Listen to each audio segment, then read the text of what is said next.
അതുപോലെ തന്നെ സിന്ദൂരമാലകളും എല്ലാം ഞങ്ങളുടെ ജനനായകന് ഇവിടെ നൽകിയ ഊഷ്മളമായ സ്നേഹനിർഭരമായ സ്വീകരണങ്ങൾക്ക് ഒരായിരം നന്ദി രേഖപ്പെടുത്തിക്കൊണ്ട് ഇതാ നമ്മുടെ പ്രിയ സഖാവിനെ ചുവന്ന ഷാളണിയിക്കുകയാണ് നമ്മുടെ പ്രിയപ്പെട്ടവർ. അങ്ങനെ എല്ലാവരുടെയും നൽകിയ സ്നേഹനിർഭരമായ ഊഷ്മളമായ സ്വീകരണത്തിന് നന്ദി രേഖപ്പെടുത്തിക്കൊണ്ട് സഖാവ് പി രാജീവ് അതെ തുറന്ന വാഹനത്തിൽ തുറന്ന മനസ്സുമായി ഇതാ ജനതടികൾ നൽകിയ സിന്ദൂരമാലകൾ ഏറ്റുവാങ്ങിക്കൊണ്ട് ജനനായകൻ കളമശ്ശേരിയെ കളറാക്കിയ നാടിന്റെ ജനനായകൻ സഖാവ് പി രാജീവിന്റെ വാക്കുകൾക്കായി ഇനി നമുക്ക് കാതോർക്കാം. ഒരു കാര്യം കൂടി നാം ശ്രദ്ധിക്കേണ്ടതായിട്ടുണ്ട്. നല്ല പുരോഗതി നമുക്ക് നേടാനായിട്ടുണ്ട്. ഒരു നാടിന്റെ പുരോഗതി, ഒരു സംസ്ഥാനത്തിന്റെ പുരോഗതി സംസ്ഥാനം ഒറ്റക്ക് നേടേണ്ട ഒരു കാര്യമല്ല. നമ്മുടേതൊരു ഫെഡറൽ രാജ്യമാണ്.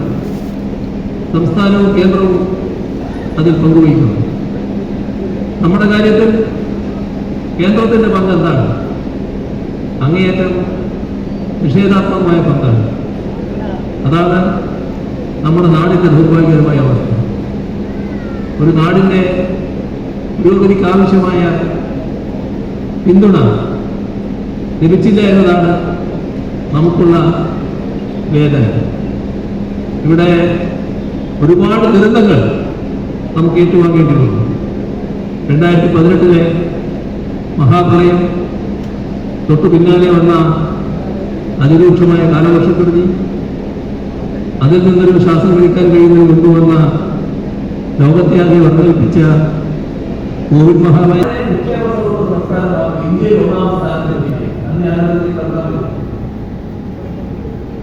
നൂറ്റി 165 ബൂത്തുകൾ സംയുക്തമായി കളമശ്ശേരി നിയോജക മണ്ഡലം LDF സ്ഥാനാർത്ഥി പി രാജീവിന് ചേനക്കാലയിൽ ഉജ്ജ്വലമായ സ്വീകരണം നൽകി.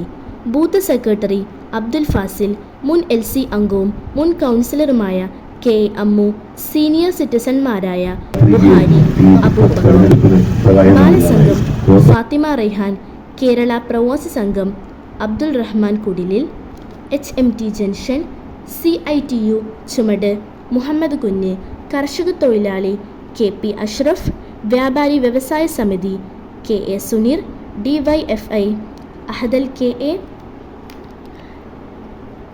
കർഷക സംഘം Nooruddin, residence association Albin SNRI, branch secretary 165 വേണ്ടി കർഷക സംഘം അനീഷ്, വ്യാപാരിക്ക് വേണ്ടി സെൻ തുടങ്ങി വിവിധ സംഘടനകളെ പ്രതിനിധീകരിച്ച് മേൽ പറയപ്പെട്ടവരും കുട്ടികളും സ്ത്രീകളും അടക്കം വമ്പിച്ച സ്നേഹാദരവ് നൽകി. സ്വീകരണത്തിന് നന്ദി പറഞ്ഞുകൊണ്ട് സംസാരിച്ച പി രാജീവ്, ചേനക്കാല എൻ്റെ സ്വന്തം പ്രദേശമാണെന്നും ഈ പ്രദേശത്താണ് ആദ്യം താമസമാക്കിയതും എൻ്റെ കുടുംബജീവിതം ആരംഭിച്ചതും എൻ്റെ ചെറുപ്പം മുതൽ ഇവിടത്തെ കാർന്നോന്മാർ സ്വന്തം മകനെ പോലെയാണ് എന്നെ സംരക്ഷിച്ചതെന്നും അതിനാൽ ചേനക്കാല പ്രദേശത്ത് ഉള്ളവരോട് കക്ഷി രാഷ്ട്രീയത്തിന് അതീതമായ ബന്ധമാണെന്നും അതുകൊണ്ട് എൻ്റെ സ്വന്തം പ്രദേശത്തെക്കാരോട് ഞാൻ വോട്ട് ചോദിക്കേണ്ട ആവശ്യമില്ല എന്നും പി രാജീവ് പറഞ്ഞു. ഈ നാടിന്റെ എല്ലാവരുടെയും ഒരു അടുത്ത ബന്ധു, സുഹൃത്ത് എന്ന നിലയിൽ തന്നെയാണ് പ്രവർത്തിച്ചിരുന്നത്. അതുകൊണ്ടാണ് പലരും പ്രായാധിക്യമുള്ള ആളുകൾ എന്നാലും അവർക്ക് പെൻഷൻ കിട്ടിയ പൈസയായിട്ട് കാത്തിരിച്ചതോടെ എന്റെ ടീച്ചറാണ് 8 ഓപ്പറേഷൻ കഴിഞ്ഞിട്ട് കാത്തിരിക്കുകയാണ് കാണാനായിട്ട്.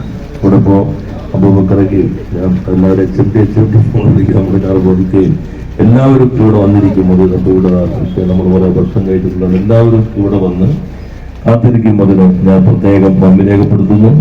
ചേനക്കാലയോട് ഞാൻ പ്രത്യേകം വോട്ട് അഭ്യർത്ഥിക്കുന്നില്ല. കാരണം നിങ്ങളെല്ലാവരും എപ്പോൾ മത്സരിച്ചാലും എനിക്ക് മാത്രം വോട്ട് ചെയ്യുന്ന സ്നേഹമുള്ളവരാണ്. ആ സ്നേഹം ഇനിയും കാത്തു സൂക്ഷിക്കണം എന്ന് മാത്രം പറഞ്ഞുകൊണ്ട് നിങ്ങളെ അർപ്പിക്കുന്ന വിശ്വാസം കോട്ടം തട്ടുന്ന ഒരു പ്രവൃത്തിയും ഇതിനു മുൻപ് ഉണ്ടായിട്ടില്ല, ഇനിയും ഉണ്ടാവില്ല എന്ന് ഉറപ്പു നൽകിക്കൊണ്ട് വാക്കുകൾ അവസാനിപ്പിക്കുന്നു. ഈ സ്വീകരണത്തിന് നന്ദി രേഖപ്പെടുത്തുന്നു. എല്ലാവർക്കും സ്നേഹാഭിവാദി.